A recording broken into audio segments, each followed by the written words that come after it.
Welcome to Chapter 15. Accountability, as we built it last chapter, is a system, and every serious system needs a guardian. Today, we meet that guardian, the data protection officer, and the auditing discipline that keeps the whole program honest. Here's the plan. First, Article 37 and the mandatory appointment question.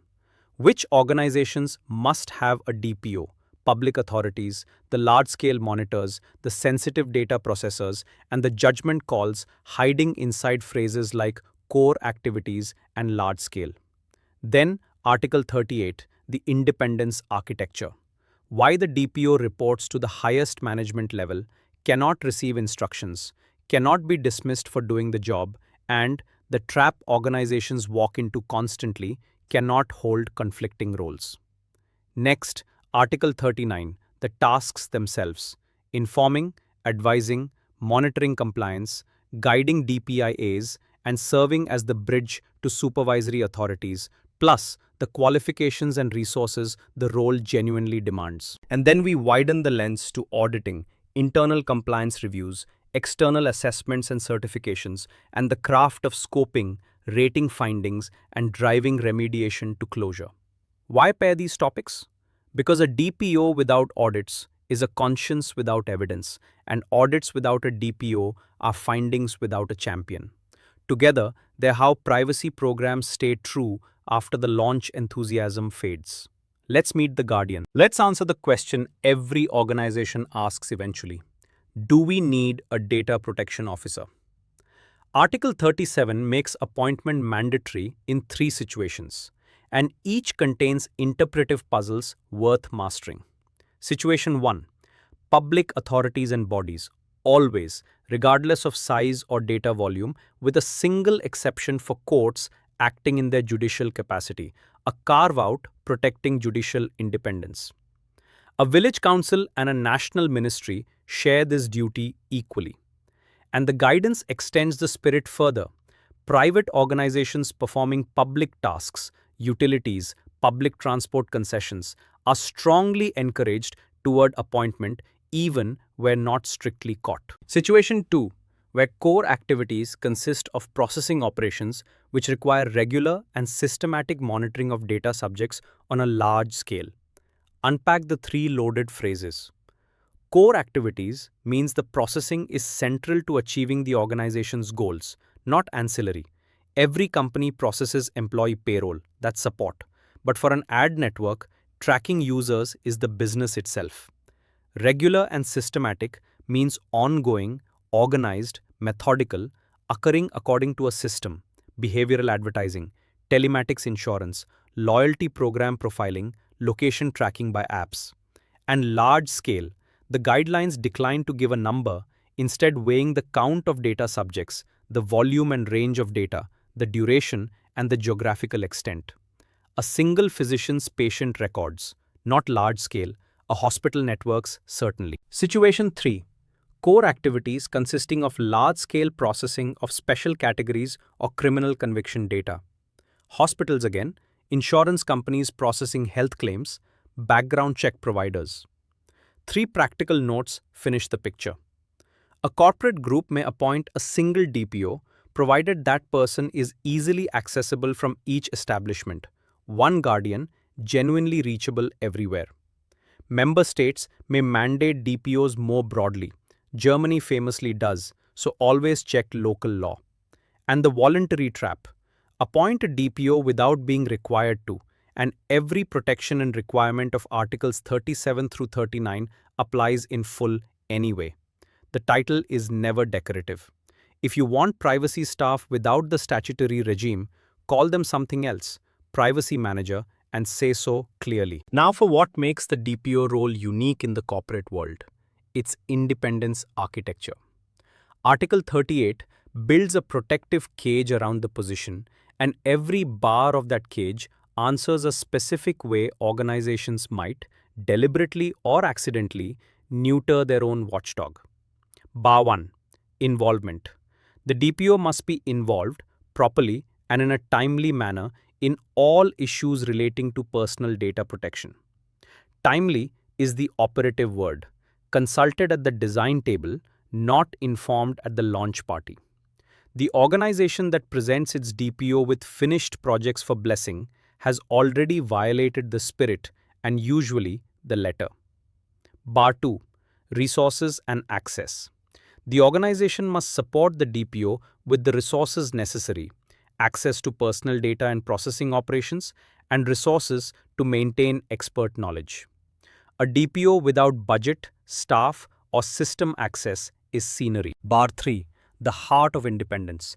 The DPO shall not receive any instructions regarding the exercise of their tasks. Management can set business strategy, but it cannot tell the DPO what conclusion to reach, which risks to soften, which findings to bury. Pair this with Bar 4, direct reporting to the highest management level. The board hears the DPO's voice unfiltered, no layers of middle management sanding down uncomfortable messages. Bar 5. Job security. The DPO shall not be dismissed or penalized for performing their tasks. Deliver an unwelcome DPIA conclusion, flag an unlawful flagship project. The role is shielded from retaliation. National courts have reinforced this protection vigorously. And Bar 6, the conflict rule, the one organizations trip over constantly. The DPO may hold other tasks, but none that result in a conflict of interests, meaning the DPO cannot occupy a role that determines the purposes and means of processing. Now scan the org chart with that lens. Head of IT determines means daily, conflicted. Head of HR determines employee processing purposes, conflicted. Head of marketing, obviously conflicted. Chief compliance officer, often workable. Enforcement history includes real fines for exactly this, a company whose DPO simultaneously headed the departments he was meant to police. The guardian cannot guard himself. One final touch completes the design. Data subjects may contact the DPO directly on all matters concerning their data and their rights, and the DPO is bound by confidentiality. The cage exists so the person inside can speak freely to the board, to individuals, and, as we'll see next, to regulators. So what does the guardian actually do all day? Article 39 assigns 5 statutory tasks, and I want to bring each alive because job descriptions come and go, but these 5 are the law's own definition of the role. Task 1. Inform and advise the controller, the processor, and the employees who carry out processing of their obligations.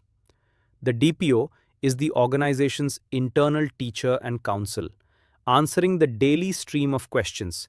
Can marketing use this list? May HR see those messages? What does this new law mean for us? And running the training that turns policy into habit. Task 2.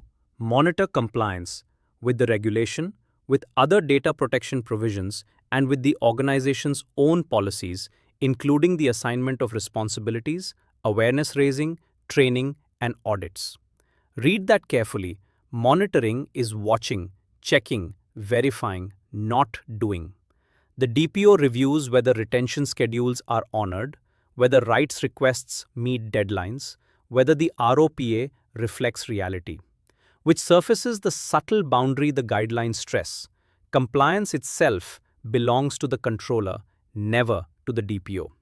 The DPO, who personally owns and executes the privacy program, has become the operator of the machine they're meant to inspect, drifting toward the very conflict Article 38 forbids. Advise, monitor, escalate. That's the lane. Task 3. Provide advice where requested regarding the DPI and monitor its performance. The DPO doesn't write the DPI, the business does. But the DPO guides methodology, challenges risk assessments, and checks that mitigations actually land. Tasks 4 and 5 form the external bridge. Cooperate with the supervisory authority and act as its contact point on processing issues, including the Article 36 prior consultations you met last chapter. When the regulator calls, the DPO answers. One known voice in each direction, which is precisely why DPO contact details must be published and communicated to the authority. And a closing instruction with quiet elegance, Article 39(2). The DPO shall perform these tasks with due regard to the risk associated with processing operations. Even the Guardian prioritizes the biometric rollout gets deep attention this quarter. The newsletter tool gets a lighter touch. Risk-based thinking, the GDPR's signature move, applied one final time to its own watchdog. Let's talk about who can actually do this job. Because the DPO role sits at a rare intersection and organizations routinely misjudge what it requires in both directions. The legal standard comes from Article 37.5. The DPO shall be designated on the basis of professional qualities and, in particular, expert knowledge of data protection law and practices and the ability to fulfill the Article 39 tasks. Note the calibration principle the guidelines add. The required expertise scales with the sensitivity, complexity, and volume of the processing. A regional retailer's DPO and a multinational health platform's DPO both need genuine expertise, but the depth demanded differs enormously. Match the Guardian to the castle. What does the expertise actually comprise? Three strands braided together: law, the GDPR and its national companions, guidance, and the case law that keeps reshaping practice, a field where standing still means falling behind, which is exactly why Article 38 obliges the organization to fund the DPO's continuous training. Technology: enough fluency to interrogate systems honestly, to understand what pseudonymization, logging, or an API integration really means. The DPO who can't converse with engineers will be managed by them. And the business itself, its sector, processes, and data flows. Advice divorced from operational reality gets politely ignored. On form, the law is generously flexible. The DPO may be an employee or an external service provider under contract. The outsourced DPO model thrives among smaller organizations. The role may be full-time or combined with other duties, conflict rule permitting. And one person may serve a whole corporate group, accessibility permitting. What the flexibility never dilutes is the resource guarantee: time, budget, staff support, and access. Here's the test I pose to executives who want the title without the investment. If your DPO can't name your top 5 processing risks, attend the projects that matter, and reach the board this quarter, you don't have a DPO, you have a disclaimer. And publish the contact details. Tell the supervisory authority. Put the DPO where data subjects can find them. The Guardian only works when everyone knows where the Guardian stands. Now, let's give the Guardian their instrument panel: audits. We shift now from the Guardian to the Guardian's instruments. And the first is the internal audit, the discipline of periodically checking whether your privacy program works as documented rather than as imagined. Why audit at all if you built everything properly? Because entropy is real. Policies drift from practice the day after they are written. A retention schedule exists, but the purge job silently failed 8 months ago. Access rights were pristine at launch, then 2 reorganizations happened. The rights request procedure is elegant, but the new support team was never trained on it. Every mature program accumulates exactly these gaps, and only systematic checking finds them before a regulator, a breach, or a complainant does. Remember, Article 39 listed audits among the DPO's monitoring tools, and Article 24 expects measures to be reviewed and updated. Auditing is accountability's heartbeat. What do you audit against? Your own artifacts? That's the beauty of the evidence file from last chapter. Take the ROPA and verify reality matches it. Are those recipients current? Is that retention honored? Take the privacy notices and trace whether described practice is actual practice. Sample rights requests for timeliness and completeness. Test breach procedures with a tabletop exercise. Inspect processor oversight. When did anyone last review that vendor's certification? Each artifact becomes a checklist. Each check produces evidence. How do you choose what to audit when you can't audit everything? Risk-based planning, the familiar signature move. Rank processing activities by sensitivity, scale, and past findings. The biometric access system and the health data platform get annual deep dives. The newsletter tool gets a light triennial touch. Build a rolling multi-year plan so coverage is systematic, not mood-driven. And one governance subtlety worth internalizing. The DPO monitors and can commission audits, but shouldn't audit operations they personally designed or run. No one credibly inspects their own homework. Internal audit functions, privacy team peers, or external help preserve the independence that gives findings their force. Which brings us naturally to the outside world. Next slide. Internal audits find your gaps. External assessments do something different. They make your compliance credible to people who have no reason to take your word for it. Let's tour the landscape. Why bring outsiders in? 3 honest reasons. Independence. External assessors carry no internal politics. Their findings can't be suspected of protecting anyone's project. Expertise. Specialists who audit dozens of organizations yearly spot patterns your team has normalized. And portability. An external report or certificate travels into procurement processes, regulator conversations, and customer trust in ways an internal memo never can. The instruments, in ascending order of formality. Commissioned assessments. You hire a firm to review your program or a specific domain. Transfers, say, or a new platform. Flexible scope, private results. Standardized attestations, the widely recognized frameworks, ISO 27001 for information security management, its privacy extension, ISO 27701, layering privacy governance on top, and SOC2 reports, especially valued in vendor due diligence. Remember Chapter 6. These are precisely the artifacts you demand from processors, so expect your customers to demand them from you. Then, the GDPR's own creature, Article 42 certification, seals issued by accredited bodies against approved criteria. Still a maturing ecosystem, but designed by the regulation itself as a demonstration tool, and, as you learned in Chapter 12, even usable in transfer safeguards. When do external reviews earn their cost? Certain moments practically demand them. After a serious incident, independent eyes rebuild internal and external confidence. Before or after mergers, acquirers increasingly price privacy posture into deals, and post-close integration needs a baseline. At major launches, high-risk products benefit from validation beyond the in-house team. And under enforcement, regulators sometimes require independent assessments as part of resolutions. One caution to keep everything honest: a certificate is evidence, never absolution. Article 42 says it plainly. Certification does not reduce the controller's responsibility. Certified organizations have breached and been fined. Treat external validation as a mirror that's harder to fool, not as armor.